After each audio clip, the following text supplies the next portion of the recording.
Swayam Prabha. Digital India. Educated India.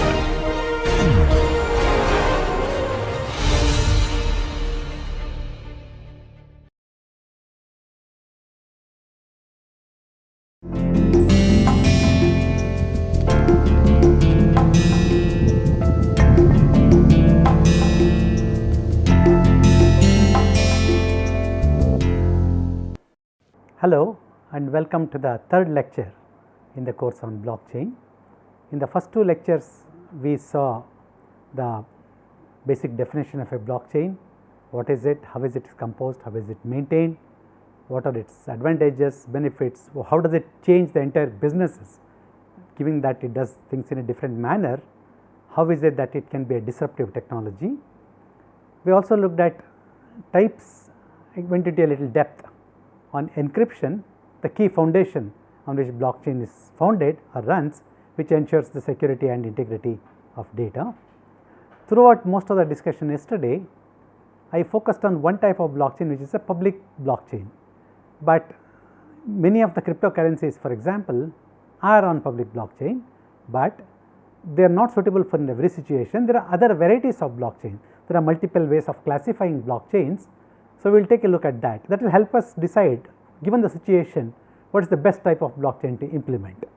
So, let us get going on the types of blockchains today in this lecture. One type of classifying blockchains is by means of ownership and authentication. Who owns it and who can access that. So, if we use these two criteria for classification, we end up with four types of classifications. In terms of ownership, there can be two types of blockchains, public and private. Public obviously where everybody can log in and get in, not even log in, just get in. Private, somebody controls that. Public blockchains are the ones which meet all the criteria of definition of blockchains. They are decentralized, they are distributed, and maintenance is by all the stakeholders in the system. And the second way to classify is by authentication. How do we get into a blockchain? In case of a public permissionless blockchain like Bitcoin, anyone can get in. Anyone can download the Bitcoin software, they can download the Bitcoin database and start adding transactions, verifying transactions, doing mining, things like that. And there are cases where blockchain might be permissioned. We have to do some kind of login. Before that, we have to establish our account by means of some kind of KYC. I need to prove who I am. Based on that, the blockchain permits me, creates an account for me, and I log in like we do into any IT system. So, this way there are four types of blockchains based on this criteria. So, we have public permissionless blockchain, that is, it is public and we do not need a permission to get in. There could be a public permission blockchain. It is public, anybody can get in, but before that we have to establish an account, we have to log in. Then we have private permission blockchain, probably going forward likely to be the biggest group of blockchains being established. And in very rare cases, I could think of only one or two cases where we may have a private permissionless blockchain. It is private, limited to a limited number of users, but you get all those users get in without any authentication. They would be qualified in some way before that. Let us look at each of these in some detail. The first variety is a public permissionless blockchain. It is currently the most popular variety because most of the cryptocurrencies are based on this variety of blockchain, and it is a blockchain driving the most cryptocurrencies. By definition, cryptocurrency, anyone who owns the currency should be able to get in on that blockchain. More importantly, anyone should be able to get a way to earn those currencies by mining and activities like that, by providing services to maintain. We have seen yesterday that many of these blockchains, for them to be self-maintaining, they provide an economic incentive for all the stakeholders to maintain the blockchain.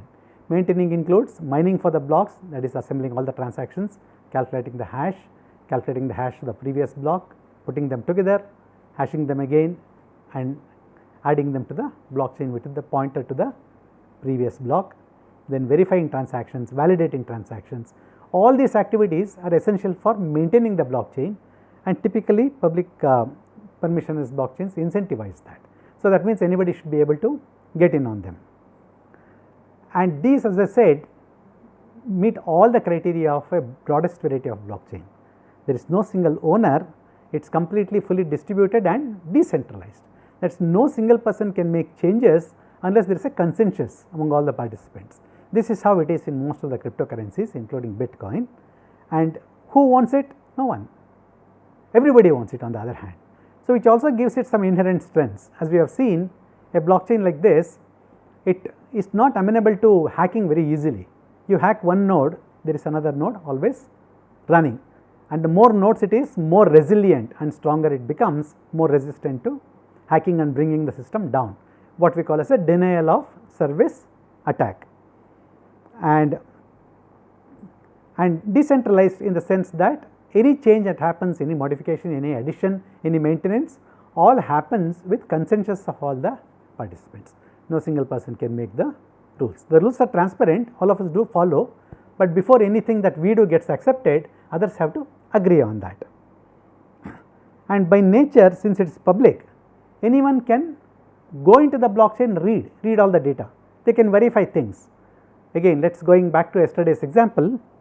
If I want to buy pizza from you and I am saying that I am going to give you 0.1 of a Bitcoin, you as a pizza seller can go into the Bitcoin blockchain and verify that I do. If I claim to be Sudhendra Hanumantrao indeed owns Bitcoins. You are concerned about me owning more than 0.1 Bitcoin, I may be owning more than that. But all you need to know is, before you send me the pizza, to assure that I do have the blockchain to pay you, that you can verify. Even if you do not own Bitcoins today, if you are not part of the system, you can still get in on the system, verify that I do own that Bitcoin before I send you. And typically most public permissionless blockchains are accessible to all for mining.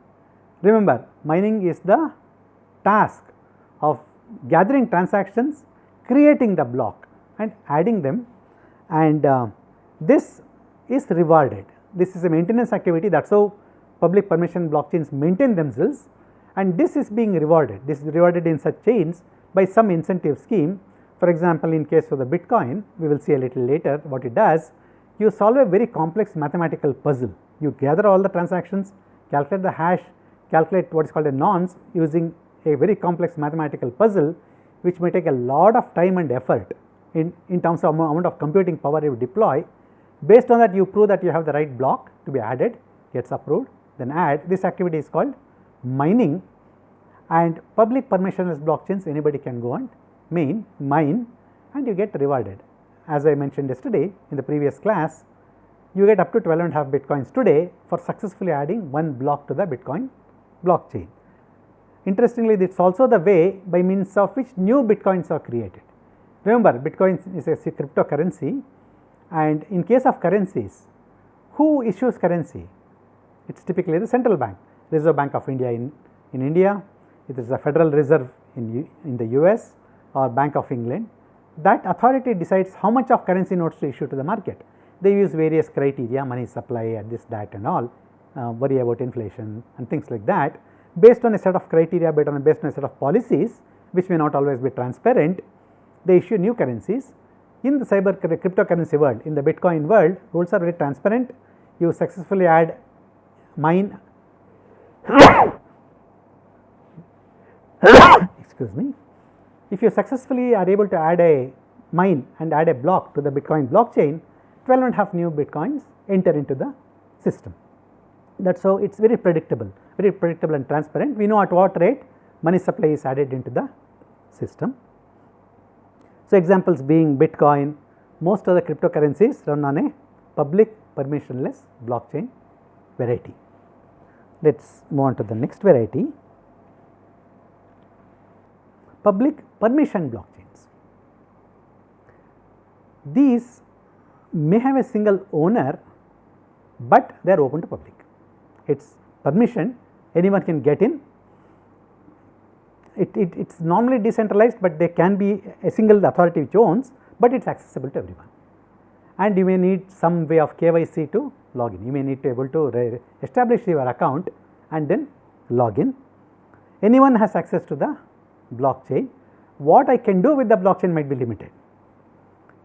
That is, different people may have different rights, different nodes. In a blockchain, each member, each stakeholder is normally referred to as a node. Remember, it is a network of distributed databases, decentralized distributed databases. Every participant is called a node. Different nodes may have different rights. Some of them may simply be allowed to read and verify the data. Some might be allowed to verify transactions. Some might be only some might be allowed to add new blocks or do mining. Which combination depends on what is the purpose for which this blockchain has been designed for. Based on that, each node may have different rights, but nevertheless the public, anyone, once they prove their KYC, they are allowed to go and verify the data in the blockchain. It may require authentication, and the one example which comes to mind are blockchains designed to verify election results. Like there was this famous case of Sierra Leone. There is a news item that this African country deployed blockchain to verify the results of an election. Subsequently, unfortunately, there were contradictory reports saying that we didn't deploy blockchain, it didn't match and things like that, but that could be a good example of a public permissioned blockchain. Public in the sense, consider voting. All of us do vote, and as voters, as stakeholders in the system, what should we be allowed to do? We should be allowed, once we vote, we should be allowed to go and verify that yes, my vote has been registered and my vote has been registered for the party I voted for. That is how I should be allowed to verify my votes. But should I be allowed to verify somebody else's votes? Obviously not. So, there are limitations. Anybody can get in, and we should be allowed, the public should be allowed to verify their particular preference, their particular voting, and make sure that that is what it is. On the other hand, the controlling authority, be the election commission or somebody, they should be the ones who should be allowed to add entries to the system. If I vote, it should be the election commission, we should be allowed to go and authorize, authenticate and add my entry to the blockchain. And we may have third parties in case of a dispute. Probably the courts should be the ones who should be allowed to go into the blockchain and see if there is a corrective measure required. If my vote was not registered, maybe I should be allowed to go back and vote sometime later. So, this is a good example of a public permission. All of us are allowed. What we can do is limited depending on what our position in the process is, and we may need authentication. This is the second type of blockchains and public blockchain. The third variety is a private permissioned blockchain. Private means it is typically owned by an entity, and only selected users are allowed. One entity owns, or one entity group of entities, and limited number of users are allowed to access the blockchain. It is not public, and even those users, first they have to be registered. The owner will qualify who the user is, create an account, register them, and every time they go into the blockchain, they may be needed to authenticate themselves by entering their ID, password, PIN, provide a digital certificate. Remember digital certificates that was discussed in lecture 2, or private signature, or private key. Using that we may have to prove that I am who I am. And like in the case of a public permission blockchain, different stakeholder nodes may have different rights. Like for example, one who owns will have all the rights, if necessary to make a counter entry,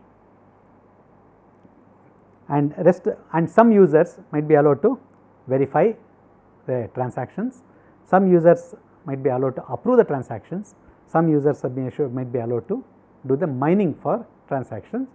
There may be a reward, but there may not be a reward, because in this case the maintenance, we do not need the public to maintain these kinds of blockchains.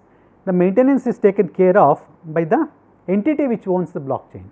Say for example, the example I took in the previous lecture to show how blockchain can be a disruptive technology. I took the example of a limited use credit card between a bank in India and a bank in the United States. That blockchain is jointly owned by these two blocks. They do the job of maintaining. However, they do the job of verifying a transaction. If a merchant says that one of your customers has used his credit card with me, this blockchain owned by these two entities, they do the job of verifying that this transaction is a valid transaction. It may require my approval. Once it may come back to me, as a user, I can only verify, I can only look at my transactions and I can only approve my transactions. It comes back to me with a question saying that did you send $200 in Delmonico restaurant in Manhattan, I will approve that. So, I have a different right. The mining activity is done by these two entities, they also might be the authorities to verify them, whereas the merchants are the ones who will be entering transactions into the system. Different nodes will have different rights.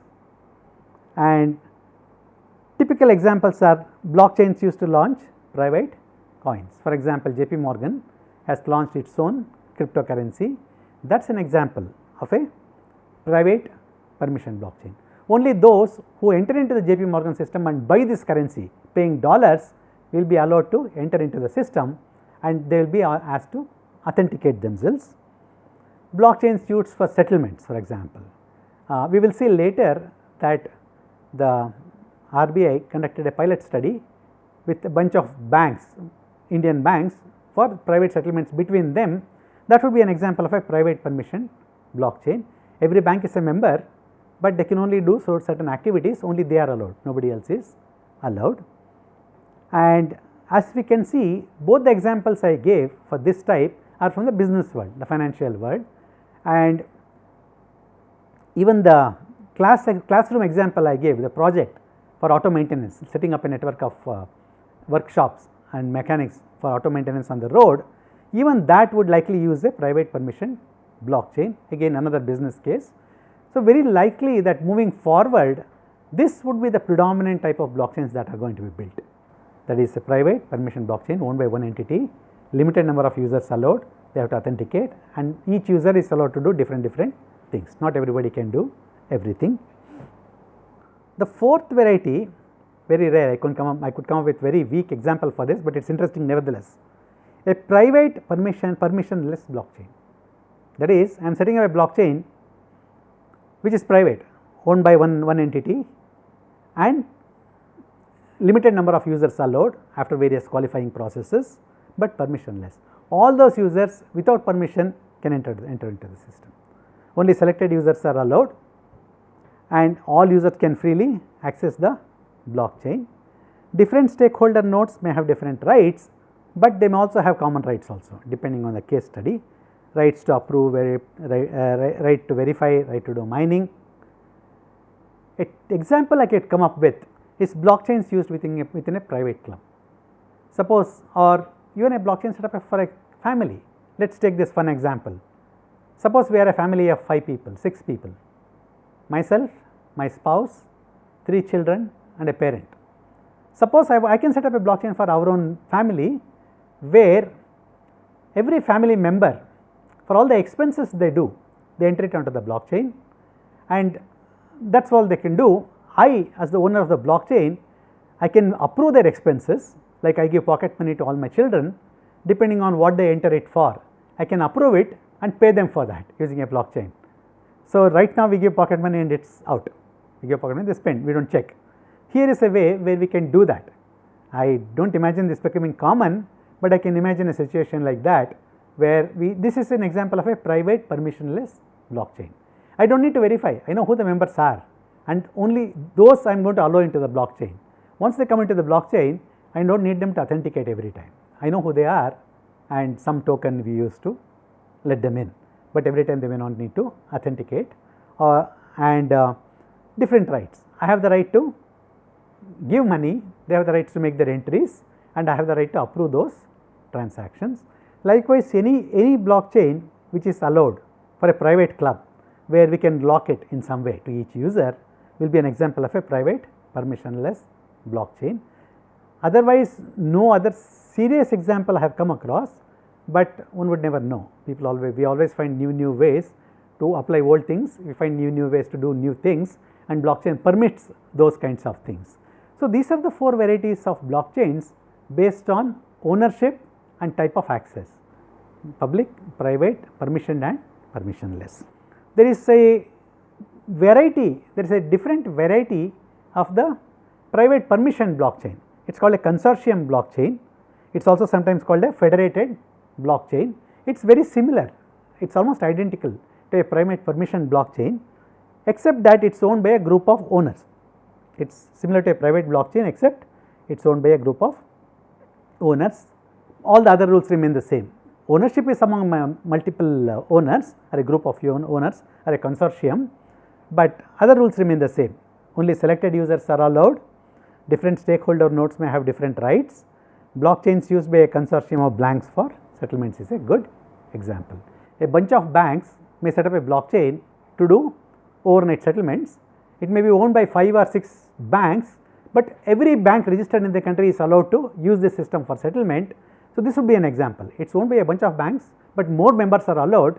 What they can do is constrained by the rules of business. So, this is another variety called a consortium blockchain. The other way of classifying blockchains, one is by ownership and authentication. The other method of classifying a blockchain is by based on what is called a consensus algorithms. Consensus, remember, it is mainly used for verifying transactions in public blockchains, adding transactions and mining. If I say I have generated this next block for the Bitcoin blockchain, all the members, stakeholders should agree, at least a majority of them should agree that it is indeed a valid block, and that is called consensus, establishing consensus. Based on that, action happens, that block gets added to the blockchain. So, public and the algorithm used, there are different ways at which people come across this algorithm, come across the consensus. Based on that, we can classify. Public blockchains need to be self-sustaining, so they offer economic incentives for maintaining the chain by adding new blocks. The process we call as mining. Verification of new blocks before adding them to the chain. If I come back and say I have collected enough transactions, I have done all the calculations, very intensive, I spent the effort, let me add my block and get my reward. Other members have to verify, and one of the interesting things about such algorithms typically is creating a block is computationally very intensive, takes a lot of time, effort and computing, but verifying whether it is a correct block or not is a very short time activity. It can be done quickly with less effort. So, that is what makes it worthwhile. If it takes as long for everybody to verify, the system probably will collapse. As it happens, most of the algorithms deployed, creating the block, doing the mining is very intensive, time consuming, but verifying a block, verifying a transaction is a very quick and low effort activity. And the incentives, verification of new blocks, once blocks have been mined, they need to be verified by stakeholders in all the other nodes. The incentives are decided based on the consensus of stakeholders. If more than half of the stakeholders agree that this is a valid block that can be added, my block gets added and I get the economic incentive. How do we arrive at this consensus? How do we let me add the block? How do we, instead of somebody else? Two of us might come back and say I have a block, and that other person may say he has a block. How does the consensus allow? It picks only one of them. Remember, blockchain is a chain. We do not allow forking. If the blockchain branches into two over a period of time, the one which is validated continues, the other branch gets discarded.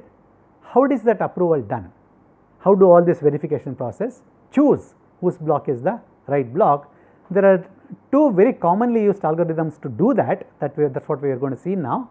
There are less commonly used but newly researched methods are coming up till now, but we will look at the first two which have been commonly implemented. So, to attain consensus, there are two methods. One is what is called proof of work. You show that you have done so much work correctly, and the second method is called proof of stake. Let us take a look at each of them. Proof of work algorithm. This is the kind of algorithm used in Bitcoin. It was also being used by Ethereum, which is changing into the other type now, and it is fairly commonly implemented in a lot of public blockchains. In proof of work, a miner is allowed to add a block after doing some work, like solve a very complex mathematical operation.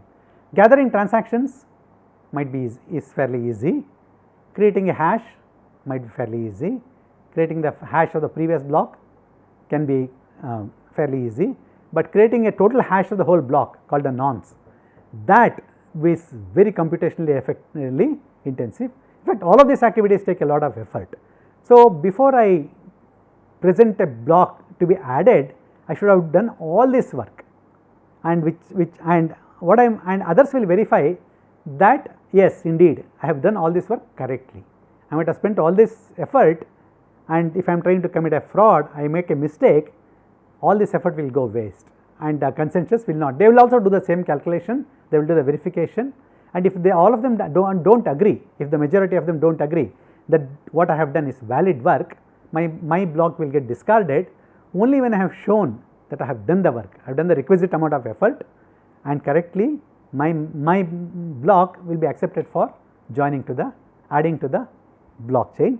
This is called proof of work. I am showing my proof of work, and the interesting thing, as I mentioned, calculating the block, calculating the hash of the block to be added is very tough, takes a lot of effort, time and everything, and after all that only the first one who does it gets to do the mining. Only the first one who does it successfully gets rewarded. If I do it and if I am late by 5 milliseconds, I may not get the reward. So, it is also a chancy thing. However, the rewards are worth enough that there are people all over the world doing mining for Bitcoin, Ethereum, various other coins. In fact, many people have joined together to form essentially mining farms. We all part of a big mining farm. We together mine for Bitcoin. We together mine for one block of Bitcoin. The reward is about 12.5 Bitcoins, which will be distributed among various participants of that block. So, there are Bitcoin mining farms, especially in China today, who are involved in this activity on a commercial basis, because it takes so much time, effort and power importantly. And depending on how the blockchain has been designed, both the people who do the mining and those who successfully verify the block, both might get an incentive. The advantages, one is egalitarian, it is equal, it is open, it is fair.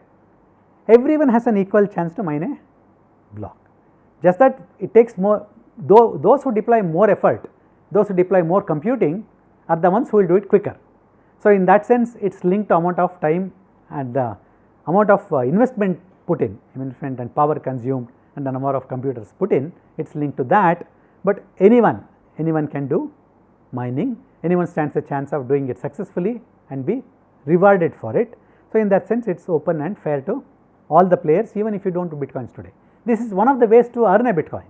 I do mining, say bunch of us all pool our computing power together, we do mining, we do it successfully, we earn a reward for our effort, and that is how we earn new Bitcoins. And it is also good for getting people interested. If it is only limited to some number of people, others may not be interested in getting into the ecosystem. Since it is open to everyone, even if nobody owns a Bitcoin, still there is incentive for them to go and do the mining, maintain the system and be rewarded for that. From that point on, they become stakeholders in the system. That is one reason why this is very commonly adopted. It is probably the earliest consensus algorithm adopted. There are some disadvantages though. One is wasteful. So many people are mining all over the place and they are consuming lot of power, wasting lot of power, wasting lot of computing. And remember, there may be 500 mining farms mining a block for a given block, but only one of them will get to add. So, once that gets added, all the efforts that other 499 have done goes waste, all the power they have consumed goes waste, all the computing goes waste, the time they have spent goes waste, then all of them have to start on the next one. So, for every block that has been mined successfully, there may be n number, big numbers which may not be mined successfully. So, in that sense it is a very wasteful, and people have also said it is environmentally damaging. Depending on how that power is produced, it can be quite damaging, and it also sometimes unfairly favors certain people. There is a fact in computing that the biggest challenge in having a form of computing, in having a form and a whole group of computers, is to remove the heat. Computers heat up a lot. The power they use, a big chunk of it comes out as heat. So, removing that power, you need more power to remove that heat. You have to have very powerful AC.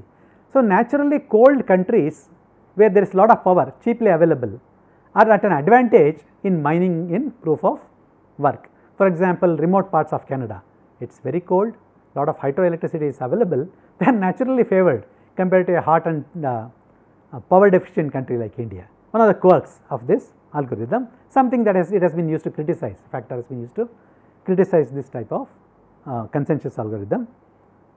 Second, performance issues leads to bottlenecks. The calculations are so complex to add a mine, especially in the case of Bitcoin, that not enough mining is done quickly enough. So, today adding a transaction, if I buy pizza from you and 0.1 Bitcoin is transferred from me to you, it may take 10 to 15 minutes for that to get reflected in the Bitcoin database, and bit longer for it to propagate to all the users. So, performance can become an issue, and a system may max out, that it can only handle so many transactions. That is one reason why Bitcoin itself has been forked into two different types of coins, that is a different discussion altogether. So, but performance is definitely an issue with a proof of work algorithm, and we will see in one of the last sessions on the possible drawbacks of Bitcoins. This kind of algorithm can be attacked in certain ways. When the algorithm came, people never thought it is possible. There is something called a 51% attack. This is vulnerable to a 51% attack. The best example is the Bitcoin blockchain, but quite a few of other blockchains also do use the proof of work algorithm, fairly common. The second type of blockchain is what is called proof of stake. Here there are so many players. At any point, let us say, take some cryptocurrency, there may be 50,000 people owning currencies of various magnitude. Some may own 10,000, some may own 1, somebody may own half. Such a thing is possible. Somebody can own half of a Bitcoin theoretically, actually. So, who gets to mine the next block is done by what is called a weighted lottery. That is randomly chosen, but if somebody owns 5,000 coins, they have the equivalent of 5,000 balls to pull. I am not sure how many of you, if any of you have seen how lottery is drawn in some of the western countries. What they do is they put all the lottery numbers on a ping pong ball, table tennis ball, put them in a huge bucket, they float around, and arbitrarily they will pick one, and that becomes the winner. This will be the equivalent of that. Somebody with 5,000 Bitcoins will, 5,000 currency, cryptocurrency, not Bitcoin, have 5,000 ping pong balls there. Somebody owning 3 will have 3 ping pong balls there. Somebody owning 50,000 will have 50,000 ping pong balls there, and when it is selected, naturally even the person owning 3 balls out of the whole lot has a chance of being selected. It is a probability, very small probability, but there is a chance. So, everybody has a chance of getting an opportunity to add the next block, but those who have more, stakes, somebody having 5,000 cryptocurrency coins has more stake, they have more invested in that cryptocurrency than somebody having 3. Somebody having 50,000 have even more invested in that cryptocurrency than compared to somebody having 5,000 or somebody having 3. So, naturally people who have more stake in the system have a higher chance of getting the opportunity to add the next block, do the mining. However, any stakeholder, potentially even somebody having one currency, one coin has a probability, it is possible that their system can get selected. If any one of you follow the National Basketball Association in the United States, the basketball league, they have this process, they have a similar process. They typically, all the teams, the 30 teams select the best players from college, the 2 best players, there are about 60, each team can select 2 players, and naturally every team wants to have the first chance to get the best player.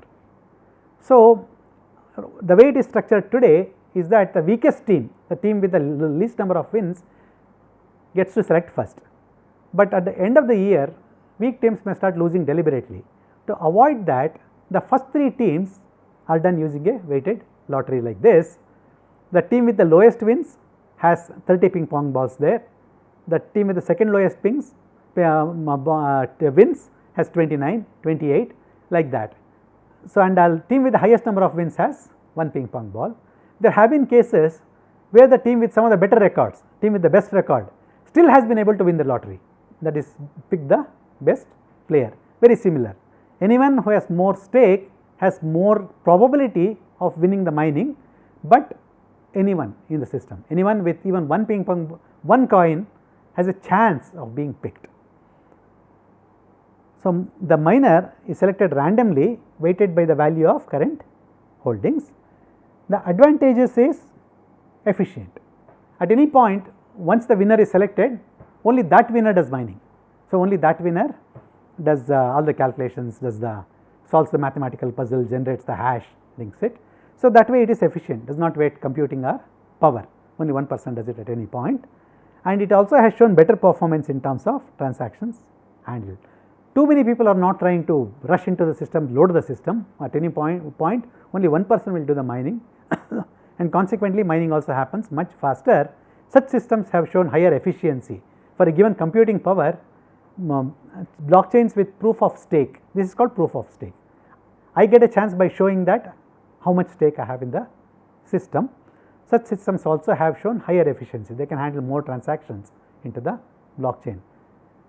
Again, to highlight the fact why I am stressing on transactions, remember the moment a transaction is approved, not only it has to go to my database, it has to propagate to everybody's database.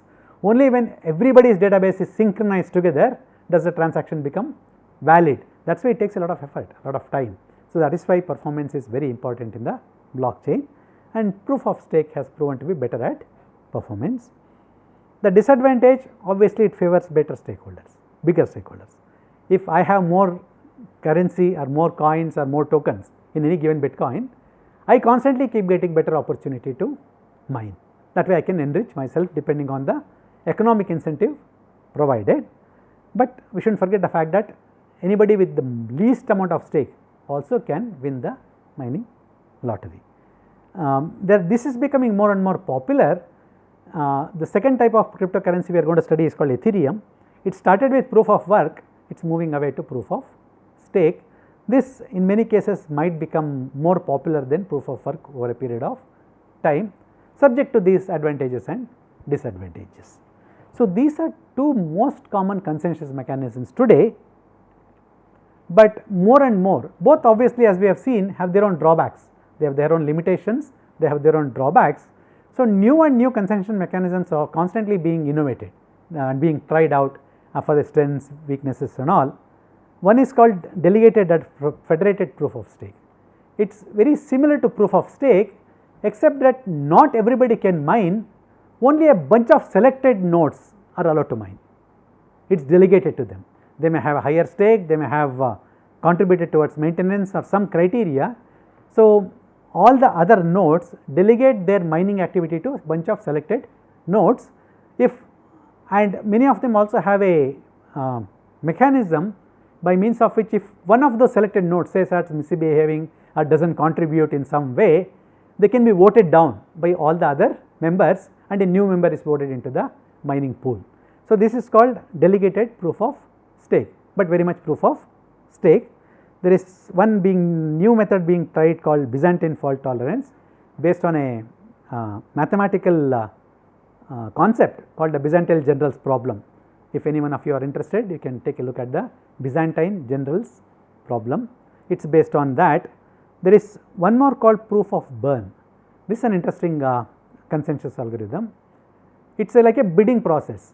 If I want to burn, if I want the right to mine the next block, I am willing to sacrifice some currency, some coins I have with me. So, one who is willing to sacrifice the most is allowed to mine the next block. It is almost like auction. If I am willing to surrender more of my currency to the next mining, I will get that right. It is called proof of how much currency I am willing to burn to earn that right. One who burns the most, willing to burn the most, will get that right. There is one more system which sort of tries to make it equal. Everybody can, based on some lottery system, we get the right based on proof or whatever it is. However, for suppose I consistently do not get a chance to mine, I am part of a blockchain and based on some algorithm people get the opportunity to mine constantly, and for a long period of time, for a set period of time, let us say I do not get to mine once per day. If that is the policy, then tomorrow I will get the first chance.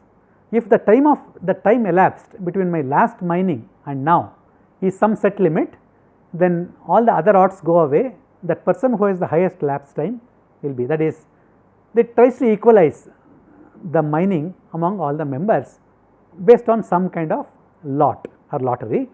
However, subject to a limit that if somebody does not get a chance for a long time, next time that person will get the chance to do the mine. Other method is called proof of importance.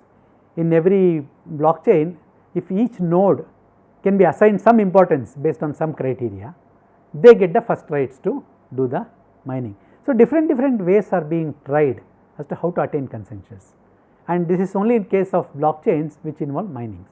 Many blockchains do not involve mining, does not apply to them, but this consensus algorithms. However, even in those blockchains which may not involve mining, they may still require consensus for approval and verification, then they can use some of these consensus reaching methods.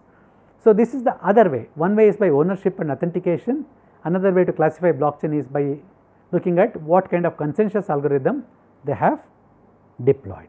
These are the two major types in which we can classify the blockchains. So, with that we come to the end of the third lecture. Thank you.